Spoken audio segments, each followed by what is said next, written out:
everyone. So it's been a very long time since I've recorded anything for YouTube, at least over a year. Of course, with the COVID pandemic going on, I know things have been a bit rough for everyone. Some people are working, some aren't, some are furloughed, some people lost their jobs. So this last year has been a bit of a busy time, but I decided on some new content. So when I had the money, I went out and I finally bought myself a 3D printer, which is something I wanted for such a long time. So I thought now's the time to do it. So get into the video. I'll try and set it up, record it while I'm setting it up, talk about a couple of things that I understand from it, but I'm purely a novice. This is something I've never done before. So yeah, let's see how this goes. So I bought myself a Elegoo Neptune 2 3D printer.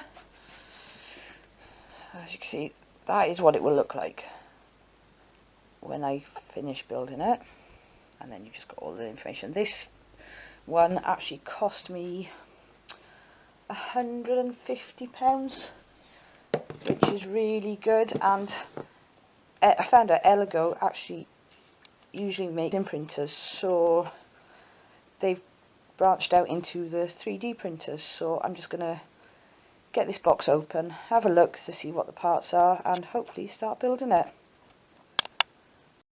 Right, so this is how it turns up. So you've got user manual, which is going to be handy. I've watched a few videos on how to build these. They look quite easy, so you never know. This is a heated bed, so this will help with getting the 3D models obviously off the bed. It moves as well, as you can see, so when it's together it will move. These are the supports for it. You've got the touch screen, if you can see that, there's a touch screen, which is quite handy. And from what I can gather, this uses a SD card, so I would use my software on my laptop, which is updating at the moment,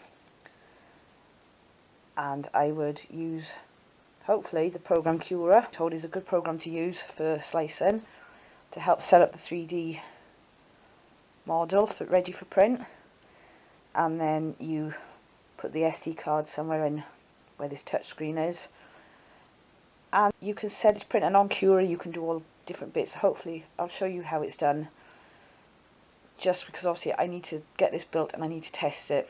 So let's have a go. I don't know what happened there, but for some reason my sound on my camcorder started playing up.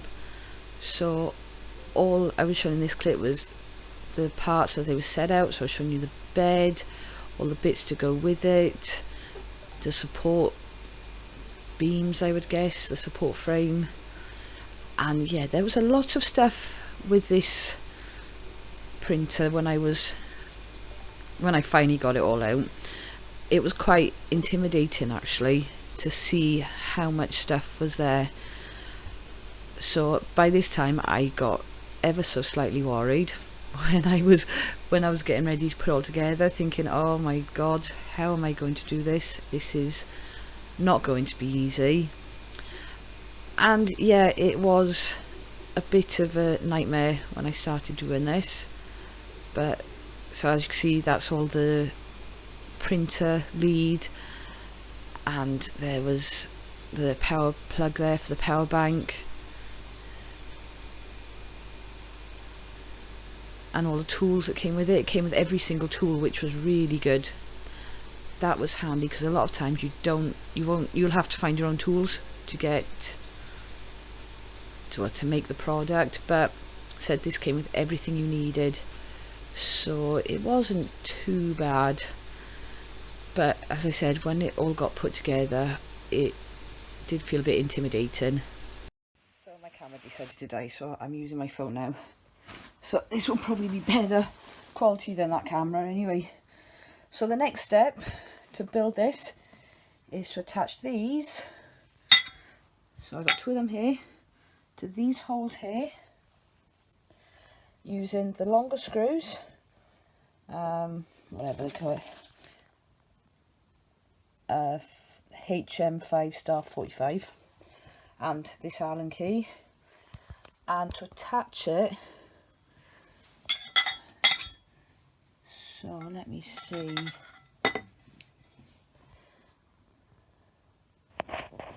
So it's saying obviously the holes with the aluminium should face down, which makes common sense. But of course, there's two. End with short hole distance.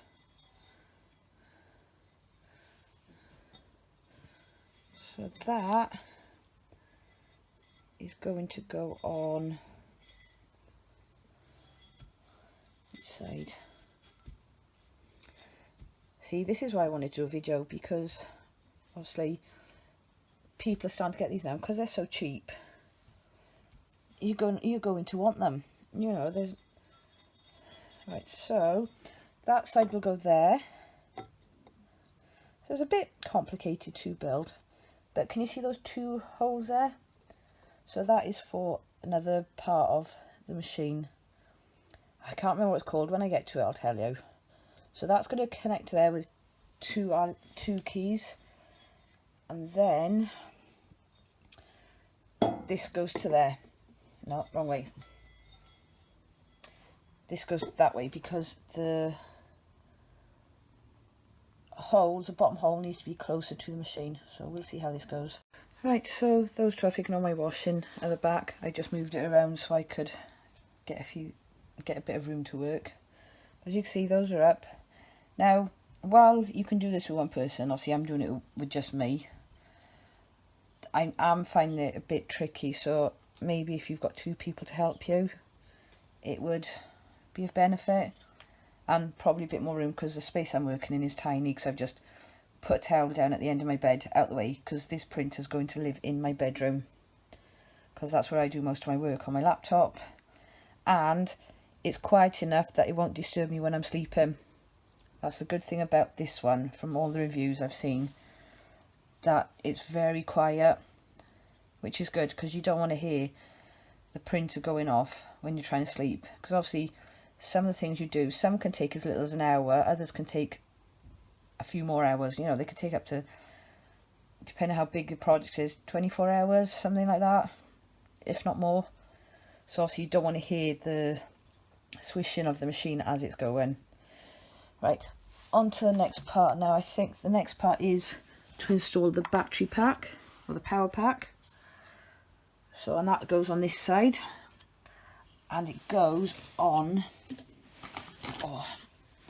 the back of here. So it gets attached to the back of here,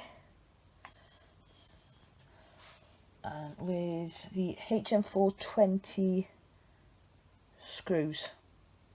So I'm going to have a look to see what they are. So let's have a go. Right, so these are the screws to attach the power bank and the Allen key. I will say one thing about this machine.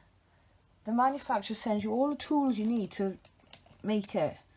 Usually when you do stuff like this, you're having to make sure you've got the material yourself, you know, all the tools yourself to do. But no, they've given you every single tool you need, and the different size Allen keys in this little bag. You know, and you've got screwdrivers in there, you've got a spanner, you've got obviously your flathead. So you've got everything you need to build this machine, which is really good. I quite like that. That's pretty sweet. So, and it seems easy enough at the moment, but these are just the first parts of this. It's probably going to get a bit more complicated, especially because I've got all these wires here, things I've got attached, but I'll keep going. You know, I've wanted one of these for a long time, so yeah, let me keep going. Alright, so there's a power bank on. That was a bit fiddly. It's, unless you line up these holes and these screws properly, you've had it. But the power bank is on, so now I've got to put on the Z-axis stepper, which is, oh, not a lot of room there. Where is it? move here because I found it.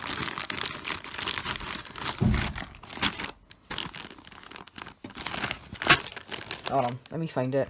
So this is a Z-axis stopper. Basically, this goes here, and it's got to be about 5mm up, and it will stop this moves. So I think it's got something to do with the nozzle head to stop it going down too far, I believe. So I'm just going to try and figure out how much 5mm is, and then I'm going to attach this with the smaller screws that I've got. Right, so that's on now. It's secure. I made sure it's secure. It's about 5mm underneath it, as it says on the instructions. Again, that was very fiddly. Yeah, that was quite fiddly, because you had to make sure you had to make sure the screws were definitely in there before you could tighten them up. But now it's tight, so that's good. On to the next bit, which is to do with the bar. So this bar, which will hold the other bar that holds the nozzle rod on and moves up and down. So let's get this one attached. You need two bits for this. You need this gizmo, and there's little Allen keys there to loosen it, so you can put it in.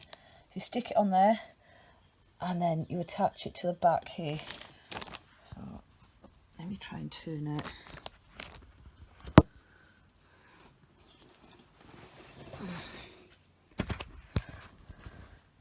So see, you attach this, so this will attach here, and then this will be on it, and then onto the next thing.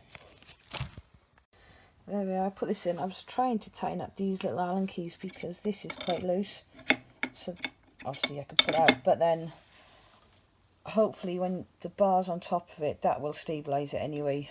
That's what I'm hoping. So that one's in. It's not too bad doing this. The bits I'm not looking forward to are the electronic bits, which is the next step, looking at the instructions. So should be interesting. I think I'm going to take 5 minutes break while I do this, before I do this, just to make sure my hands are steady, because now it's coming to the important bit of the machine that I really don't want to break. So I'm going to take 5 minutes breather.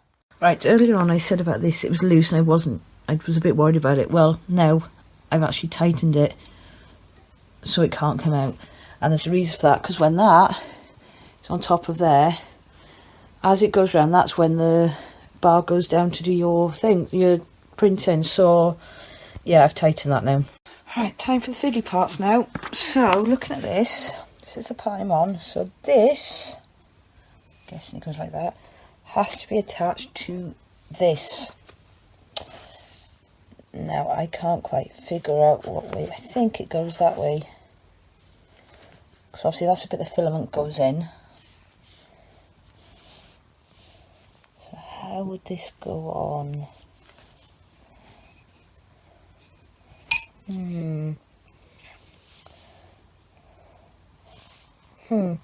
Let me have a look, see if I can figure it out. Right, so that's attached. I will tell you now, if you have fat fingers, you are going to struggle with this. I've got quite slender fingers, and I struggled with it. That was very fiddly. So now I've got to attach the little timing belt, which is this one. So I have to thread it through here. Obviously it goes in the groove, and then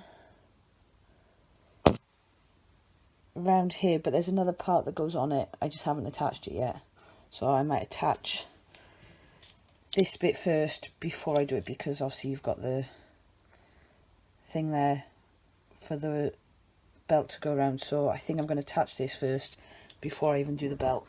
Actually, scratch that, I can't do that. I need to put the belt on first, because then those two go on the end. So let's do this bit first.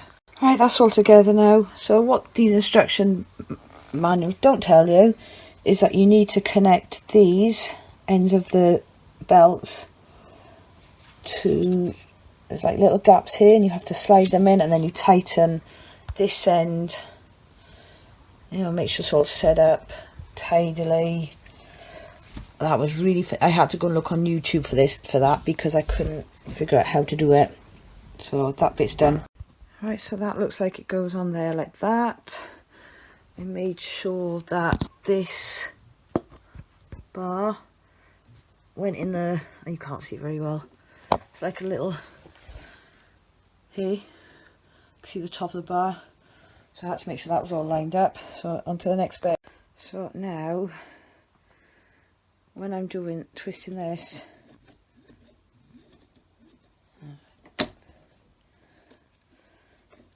there we are, the bar goes down now. So yeah, there was a reason why I wasn't happy with it, and that's it. So I now need to put the bar down all the way, because I've got to put, keep going, I've got to put this on there that way now, because that's obviously the top. So I'll do that now. That is all connected. The next bit that needs putting on is our spool holder. So I've just got to figure out how it goes on. I think probably goes in the holes there, but I'll have a go. Right, so I've done all that. I've checked on the table because my bum is killing me from sitting on the floor for like 2 hours. So it's time for all the fiddly bits. So I think that goes in there. Somehow I'm going to figure this out. That is all the wires in, as it says on there. One of them I got a bit confused with the X's. You've got one here, but you've also got one hidden around the corner. Yeah, that's all the wiring done, so that's one thing done. Just the rest of it now. Yeah, so I had a bit of an issue that it wasn't level properly.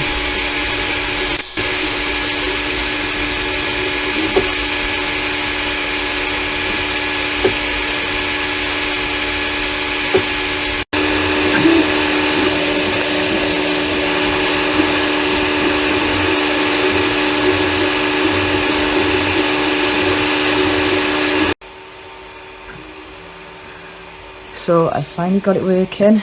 I did have a few issues. For instance, my printer wouldn't settle on the table properly, so I couldn't level the bed. But then I went onto their Facebook group for people who own Neptune 2 printers, and they said that if you loosen, you see them? There's a couple of screws there and 2 on the other side, and if you loosen them, you can set the frame properly, which I did, and I managed to level the bed. And now my little Buddha is printing, which is a test model. So hopefully it's all good. It's about 77% done, so I'm quite chuffed with that. Very chuffed with it. And it is all done. So I think I just need to leave that cool down now before I take it off. So yeah, I'm going to see what that screen says, but yeah, all done, it works.